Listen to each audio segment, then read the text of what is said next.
ఎన్నో ఆశలతో కాలేజీకి వెళ్ళిన నీ తమ్ముడికో చెల్లికో సీనియర్స్ పేరుతో కొందరు ర్యాగింగ్ చేసి చిత్రహింసలు పెడుతున్నారా?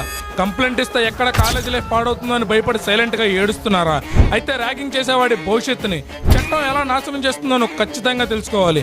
సరదా పేరుతో మొదలయ్యే ఈ ర్యాగింగ్ ఒక అమాయకుడి ప్రాణం తీసుకునేంత దారుణంగా మారిపోతుంది. కానీ భయపడాల్సిన అవసరం లేదు. ఒక్క మాట గుర్తుపెట్టుకో, సీనియారిటీ అంటే జూనియర్స్కి దారి చూపించాలి, కానీ వాళ్ళ భయంతో ఆడుకోవాలనుకుంటే ఆ యూనివర్సిటీ గేట్ దాటి బయటకు వచ్చే లోపు వాళ్ళ చదువులకే కాదు వాళ్ళ జీవితాలకే ఎండికాటి పడిపోతుంది. ర్యాగింగ్ పేరుతో రాక్షసానందం పొందేవాడి బతుకు సర్టిఫికేట్స్ లేక ఉద్యోగం రాక జైలు గోడల మధ్య నలిగిపోవాల్సిందే. మన కొత్త భారతీయ న్యాయ సంహిత BNS చట్టంతో పాటు యాంటీ ర్యాగింగ్ చట్టాలు వీళ్ళ తాట తీస్తాయి.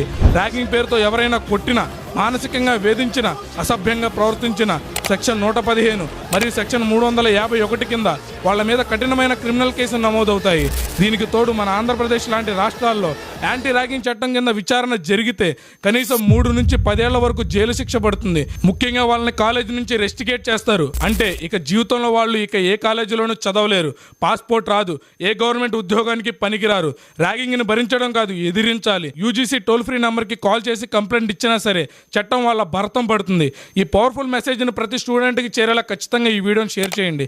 నీకంటూ ఉన్న హక్కుల గురించి తెలుసుకోవడానికి ఇప్పుడే మన ఛానల్ని ఫాలో చేయండి.